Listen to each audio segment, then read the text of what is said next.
একদিকে আনন্দ আর একদিকে সব যেন ছাড়খাড়। মেয়েদের জীবনটাই কত অদ্ভুত, তাই না বলো? এই বাড়ি থেকে ছোট থেকে বড় হলাম, একটু কিছু হলেই মার কাছে গিয়ে বলতাম, সেগুলো আর হবে না। কত খেলাধুলো করতাম, চারিদিকে যেন স্মৃতি জড়িয়ে রয়েছে।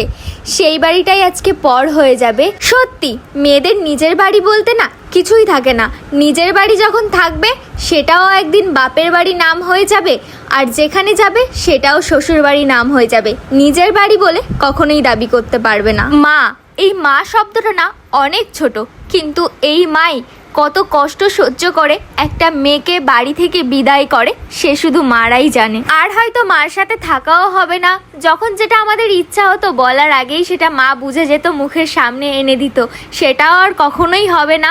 কারণ এই জিনিসগুলো না শুধু মারাই বোঝে। নিজের বাড়ি থেকে গিয়ে এখন পরের বাড়ি গিয়ে মানিয়ে নিতে হবে, এটাই আমাদের মেয়েদের দায়িত্ব। একটা সুন্দর সংসার পাতাতে হবে, এটাই কিন্তু আমাদের কর্তব্য। তাই বলবো কখনো সেটাকে পর ভেবো না, সেটাকে দেখো আপন করে নাও, সবকিছুই ভালো হবে। তাই মা শব্দটা ছোট হলেও আমাদের জীবনে অনেক বড়।